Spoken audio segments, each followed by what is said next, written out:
Saudara-saudara, kita akan bicarakan lagi satu tema yang penting dan aktual, yakni siapakah yang benar, Katolik atau Kristen Protestan, sehingga terjadi perpecahan.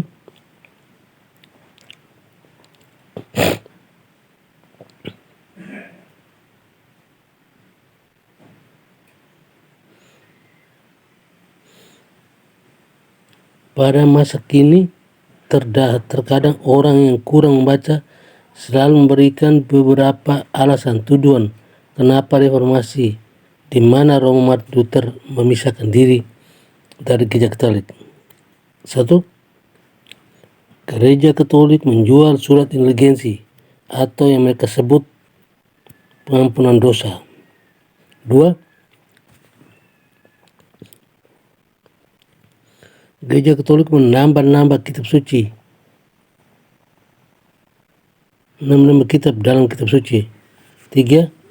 Gereja Katolik sudah tidak sesuai dengan ajaran yang disampaikan oleh para rasul, tidak lurus, sehingga adanya Protestan ada untuk kembali kepada ajaran Kristen awal. 4. Gereja Katolik sudah melenceng jauh dari Alkitab, lebih fokus pada tradisi. 5. Semua karena KV2.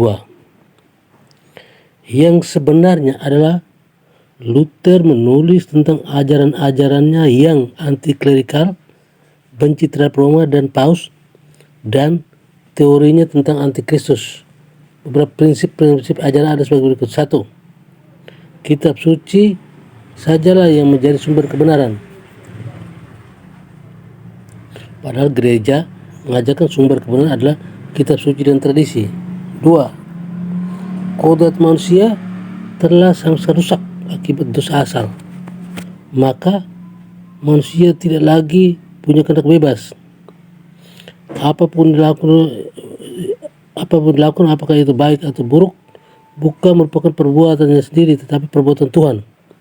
Padahal gereja mengajarkan bahwa biar bagaimanapun manusia diciptakan menurut gambaran Allah, sehingga tetap ada kebaikan dalam diri manusia, walaupun oleh karena akibat dosa manusia yang punya kecenderungan berbuat dosa. Oleh karena manusia tidak rusak total, maka ia mempunyai kehendak bebas dan bertanggung jawab atas perbuatannya. Pertanggungjawabannya atas perbuatan kita inilah yang nanti diminta oleh Tuhan pada saat penghakiman terakhir. 3. Iman saja yang menyelamatkan, dan manusia diselamatkan dengan percaya bahwa Tuhan akan mengampuninya. Iman sedemikian bukan saja mengampuni dosa seluruhnya, tetapi juga menghapus segala akibatnya. Padahal gereja mengajarkan bahwa iman tidak boleh lepaskan dari perbuatan, hingga dapat dikatakan hanya iman saja. Namun iman, perbuatan, baptisan, pertobatan, semua itu diperlukan untuk keselamatan yang diberikan kepada kita karena rahmat Allah. Selanjutnya, walaupun Allah mengampuni setiap kesalahan kita, namun ada konsekuensi yang harus kita tanggung akibat pelanggaran kita. 4.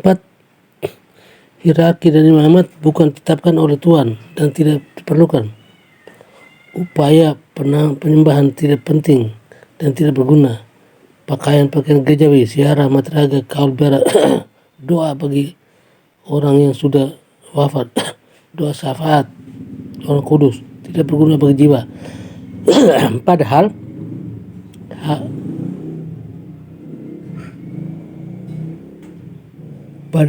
hierarki dan peran imam jabatan nyata dalam perjanjian lama dan juga dalam perjanjian baru, di mana Kristus memilih 12 rasulnya untuk melaksanakan misinya. 5. Semua sakramen ditolak kecuali baptisan, ekaristi, dan pengakuan dosa. Gereja mengajarkan adanya 7 sakramen. 6. Imamat bersifat universal dan setiap orang Kristen dapat menjadi imam, tidak perlu ditabiskan. Gereja mengakui adanya imamat bersama, namun juga imamat tertabis. Tidak ada gereja yang kelihatan atau satu gereja yang didirikan Tuhan. Gereja berdasarkan kitab suci mengajar bahwa Tuhan Yesus mendirikan gereja di atas Petrus Batkara, terlihat sebagai satu kesatuan. Lalu Luther mengadakan pendekatan kepada Kaiser untuk mengadakan 3 hal. 1. Untuk menghancurkan kuasa Paus. 2. Untuk merampas hak milik gereja. 3. Untuk meniadakan perayaan-perayaan gerejawi, puasa, dan hari libur. Untuk menghapuskan misa arwah dan berikut. Tanggal 15 Juni 1520, Paus mengeluarkan bula Exsurge Domine yang secara resmi mengecam satu proposisi yang disebutkan dalam tulisan-tulisan Luther, dan Luther diperintahkan untuk menghancurkan buku-buku yang memuat kesalahannya untuk menarik pernyataannya. Artinya, dari 95 ajaran Luther, sebanyak 54 ajaran Luther yang sesuai dengan ajaran magisterium gereja. Jauh lebih sedikit daripada 41 ajaran Luther yang bertentangan dengan ajaran yang sudah digunakan sejak abad 1. Bula itu tidak mempengaruhi Luther, malah menariknya lebih jauh lagi dan memberikan momentum untuk memberontak. Bagi saya, kematian sudah jelas. Saya membenci baik kesukaan ataupun kemarahan Roma. Saya tidak mau berdamai dengan dia atau bahkan juga untuk bersekutu dengannya. Luther menolak untuk menarik kembali ajaran-ajarannya yang tidak sesuai dengan ajaran yang sejak awal mula diajarkan oleh gereja, dan dengan demikian ia memisahkan diri dari kesatuan gereja. Maka dalam hal ini Luther tidak menanggapi pernyataan dari Bapak Paus Exsurge Domine seperti seharusnya, yaitu dengan memeriksa ajarannya kembali dan koreksi yang sudah diterimanya dari pihak Pausan. Sebaliknya, ia bersikeras dengan ajarannya sendiri yang tidak sesuai dengan apa yang sudah diajarkan selama berabad-abad oleh para bapak gereja dan dilestarikan oleh pihak magisterium. Pihak-pihak magisterium adalah para pengajar gereja. Artinya, pada masa itu Martin Luther adalah seorang Romo, imam Katolik, seorang anggota dari pihak magisterium yang memiliki tugas untuk memberikan pengajaran kepada umat. Kemudian, sejarah juga mencatat bahwa apa yang dilakukan oleh Luther terhadap Papa Paus ternyata terjadi pada dirinya sendiri. Banyak dari para pengikutnya akhirnya meninggalkan dia, dan murid-muridnya yang terdekat seperti Karlstadt dan Zwingli menentangnya dan memisahkan diri darinya. Luther tidak melihat bahwa posisi mereka sesungguhnya menyerupai posisi diri sendiri yang menentang pihak otoritas Paus, leaders of the Reformation. Ajaran Luther tentang imamat universal seluruh umat tanpa perlunya imam terbatas, dan bahwa kongregasi umat sendiri mempunyai otoritas untuk menentukan doktrin ajarannya, kemudian terbukti malah memecah belah pengikutnya sendiri. Ia tidak menyadari bahwa untuk mendirikan suatu gereja baru, dasar yang teguh diperlukan, dan ini tidak dapat ditentukan oleh kelompok masing-masing. Otoritas yang mempersatukan diperlukan, dan sesungguhnya peran inilah yang dilaksanakan oleh Bapak Paus dalam gereja selama ini. Luther setelah melihat kenyataan akan banyaknya sekte-sekte terbentuk, akhirnya mengakui bahwa jumlah sekte itu hampir sama dengan jumlah kepala yang ada, maksudnya jumlah orang. Harus diakui bahwa adanya bermacam gerakan Protestantisme tidak terpisah dari faktor temperamen Luther. Di samping adanya perbedaan doktrin, sejarah mencatat bahwa temperamen yang buruklah yang membawa Luther semakin terasing dari para pengikutnya. 1. Karlstadt memisahkan diri darinya tahun 1522. 2. Melanchthon dengan nada sedih menyebutkan tentang sikap Luther yang kasar, memenang sendiri seperti seorang tiran. 3. Zwingli, Ecomperius juga tak luput dari cacaan Luther yang menyebut mereka sebagai telah dipengaruhi oleh setan. 4.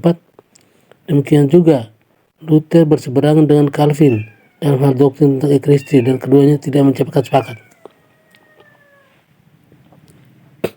Sampai akhir hidupnya Luther menentang kepausan seperti terlihat dalam tulisan-tulisan terakhir di tahun 1545. Luther meninggal dunia pada 18 Februari 1546, tetap dalam keadaan keterpisahan dengan Gereja Katolik.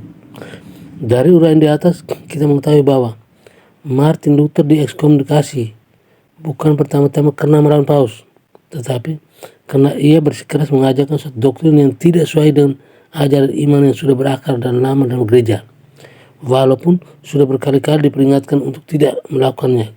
Nah, setelah menerima ekskomunikasi, Luther bukannya menarik kembali ajarannya, tapi malah bersikeras memisahkan diri dan melawan Paus. Seperti pernah disampaikan, ekskomunikasi bukan bertujuan untuk mengusir, namun untuk menyembuhkan. Dalam artian membuat yang bersangkutan merenungkan kesalahannya. Namun nampaknya ini tidak terjadi pada Luther. Luther sungguhnya dapat mendidik untuk memperbaiki atau membangun kembali gereja yang terdalam. Namun nampaknya keadaan sudah sedemikian pelik dan ada banyak faktor yang mempengaruhi, sehingga bukan jalan ini yang dipilih oleh Luther. Bahasan ini panjang jika kita membaca berikut ini. Saya hanya menjawab, dan kemungkinan besar orang lain tidak banyak mengetahui sejarah reformasi yang jelas berdasarkan tuduhan yang sering dilontarkan oknum kepada gereja Katolik.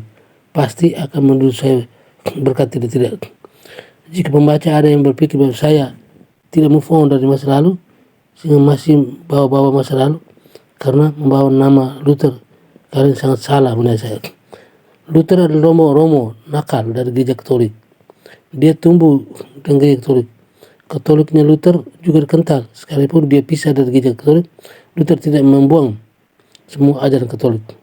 Jadi sekali lagi, saya hanya menjawab pertanyaan dan bukan untuk mencari perdebatan, apalagi dengan gereja wilayahnya. Oke, sekian dan terima kasih.